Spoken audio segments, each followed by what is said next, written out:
अस्सलाम नाजरीन, बहस बराए बहस में खुश आमदीद। नाजरीन, आज का हमारा उन्वान है ई कॉमर्स और लॉकडाउन। जी नाजरीन, इस लॉकडाउन की वजह से जो ई कॉमर्स का बिजनेस है उसने बहुत ज्यादा तरक्की की है। और लॉकडाउन में क्योंकि लोग घरों से निकल के बाहर सौदा सलफ के लिए नहीं जा सकते, तो लिहाजा ई कॉमर्स के जो प्लेटफॉर्म्स थे, जैसे कि अमेजोन एक बहुत बड़ा ग्लोबल प्लेटफॉर्म है, या अली बाबा की जो कंपनीज हैं जो कि चाइना का बहुत बड़ा प्लेटफॉर्म है, उन्होंने लोगों के घर तक सौदा पहुंचाने की जो जिम्मेदारी उठाई हुई है, उसकी वजह से ये ई कॉमर्स की इंडस्ट्री को बहुत बूम मिला। इसी के ऊपर हम अपने माहिरीन से तस्करा करेंगे और थोड़ा सा उनसे पूछेंगे कि उनके क्या ख्याल है इस बारे में। तो चांद बाबू साहब, मेरा पहला सवाल आपसे है, आप मुझे ये बताएं कि ई कॉमर्स की स्पेलिंग क्या है। जी चांद बाबू साहब। डॉक्टर शेख, ये इससे पहले कि हम हिंसों की और इक्तिसादी दौड़ के अंदर भागने लगे, एक शेर अर्ज है, नाजुकी उसके लब की क्या कहिए, पंखड़ी एक गुलाब की सी है। वाह। अच्छा, मीर के इस शेर के बाद मैं आपको ये बताता चलूं कि देखें, दुनिया आज वापस वहीं पे आ गई है जहां से ये सारी कहानियां शुरू हुई। हम बचपन में जब होते थे तो हमने उर्दू की कहानी के अंदर एक कहानी बहुत गौर से पढ़ी थी, और वो था अली बाबा और 40 चोर।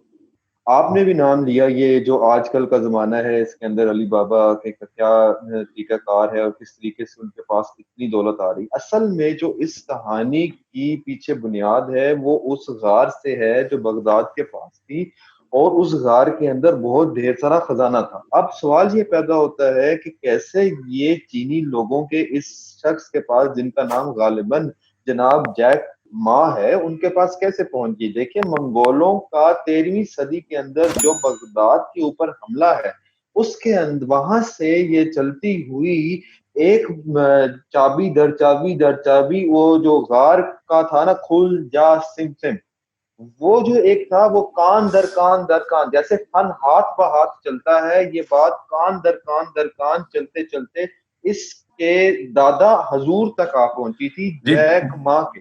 जैक माँ के जब दादा हजूर तक आ पहुंची तो वहां से वो गार आ गई।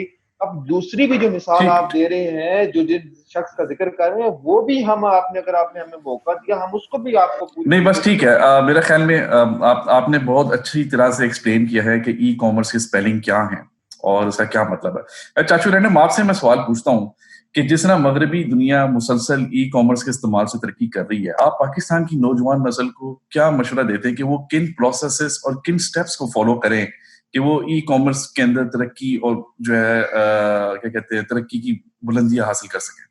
जी चाचू। जी, बहुत उम्दा सवाल है आपका डॉक्टर साहब। बहुत ही उम्दा और बेहतरीन आजकल की नौजवान नस्ल की रहनुमाई के लिए आपने सवाल किए।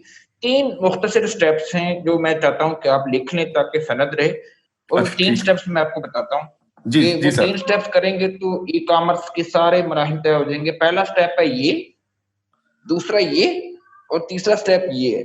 ये इनको ना इकट्ठे करना है, ऐसे ये आप 3 कर लेंगे ना, फिर मैं आपको अगले बताऊंगा। फिलहाल 3 का ये आप इनिशियल जो है ना कर लें।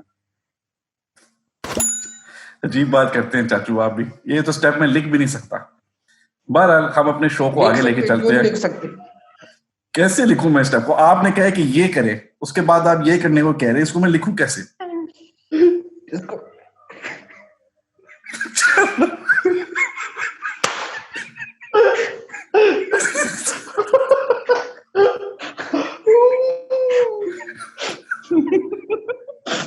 किस चीज के डॉक्टर है?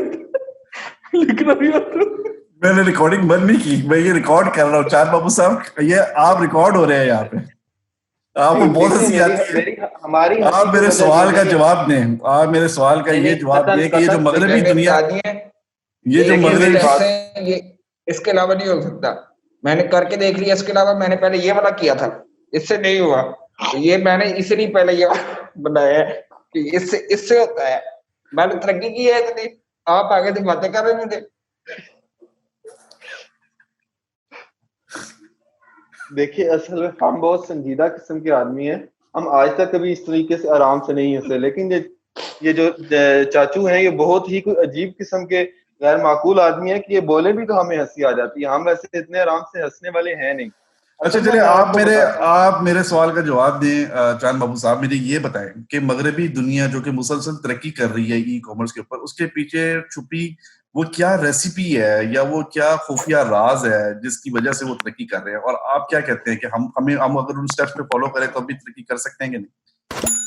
ये वो देखिए चाचू रैंडम वाले स्टेप्स ना बता देना प्लीज, उससे शो नहीं का नहीं, जो है वो देखिए देखिए सीरियस। मैं बहुत ही जी जी मैं बहुत ही ऐन मौजू के ऊपर बात करूंगा और मैं आपको ये बताता हूँ। पहले सबसे पहले समझने की जरूरत है, हम मगरबी दुनिया पूरी की तरक्की के राज से पीछे से पहले हम अपने मौजू पे रहते हैं, वो है हमारा ई कॉमरेड। अब जो कॉमरेड का लफ्ज है ये कॉमर्स के साथ बहुत जुड़ा हुआ है। कॉमरेड था एक नारा। नारा क्या था? जिसके अंदर वो इनकलाब का नारा लगाते हैं और वो एक दूसरे को अपना साथी बताते हैं। अब किसी भी सियासी इर्तिका और इनकलाब के अंदर चले जाएं तो कामरेड का, साथी का नारा बहुत जरूरी है। और वो नारा सारी बुनियाद है इक्तसाद की, इक्तसादी अमूर की और ई कामर्स जिसको आप कह रहे हैं ई कामर्स की। तो ये इस तरीके से, और ठीक है। वैसे भी मुझे थोड़ा सा इख्तलाफ है। जी जी, वो ये ये सही कह रहे ये हैं, ई मुझे कामर्स उसमें ये ई कामर्स बाकी नहीं होना चाहिए, ये सी कामर्स होना चाहिए, क्योंकि ई तो एलिफेंट के लिए होता है। आपने मुझसे पहले स्पेलिंग पूछी ना, तो ये सी कामर्स होना चाहिए। सी कामर्स, ई कामर्स कोई चीज नहीं है।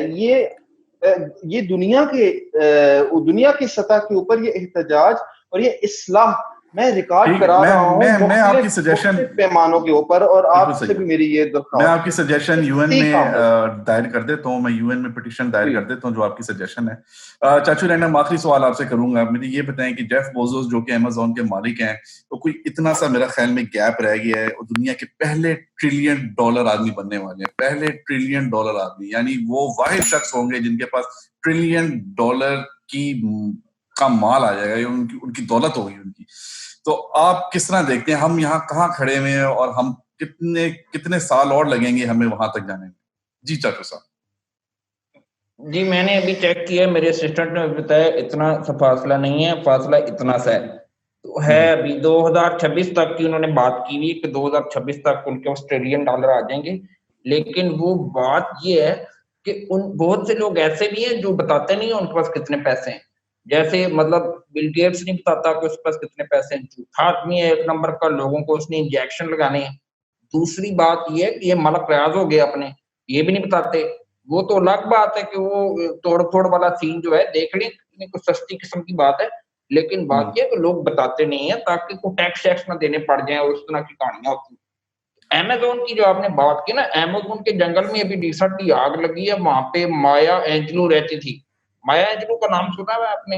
नहीं सर, मैंने नहीं माया सुना। एंजेलो ने कहा था कि 2020 में नहीं 2012 में दुनिया जो है ना तबाह हो जाएगी। तो वो उसके पास जो फुटा था वो छोटा था, तो वो छोटे फुटे की वजह से उसको सही पता नहीं लगा, तो वो खत्म हो गया अच्छा। फुटा। तो बनता 2020 था, तो खत्म होने वाली है, तो ये सारी बातें अब यहीं रह जानी है कि कोई चलिए ठीक है। ट्रिलियन डॉलर ते कोई मिलियन डॉलर। वो 10 रुपया की गेम पीछे रह नहीं गई अपना शेख साहब थी। ये छोड़े बातें, कोई और बातें करें। ठीक है। ठीक और है नाजरीन, इसके सारी साथ ही बात असल में देखें। हमारे शो का टाइम खत्म और होता है। चांद बाबू, फिर आपसे दोबारा फिर कभी मुलाकात करेंगे। नाजरीन, ई कॉमर्स एक इंतहाई हसास टॉपिक है और हमारी जो नौजवान नस्ल है वो अभी तक नहीं समझ पा रही कि ई कॉमर्स में किस तरह तरक्की की जा सकती है। इस लॉकडाउन के अंदर एक गोल्डन अपॉर्चुनिटी है उस तमाम टैलेंट के लिए जो टैलेंट मोबाइल ऐप्स में बहुत ज्यादा इन है, या जिन्होंने ऐसी तालीम हासिल की हुई है कि वो अच्छी मोबाइल ऐप्स बना सकते हैं। तो आप देखें कि आपके इर्द गिर्द जो दुकानें हैं जिनका बिजनेस खत्म हो रहा है, आप उनको दोबारा बिजनेस में वापस किस तरह लेके आएंगे। इसके साथ ही हम अपना आज का शो खत्म करते हैं। अल्लाह हाफिज, फिर मुलाकात।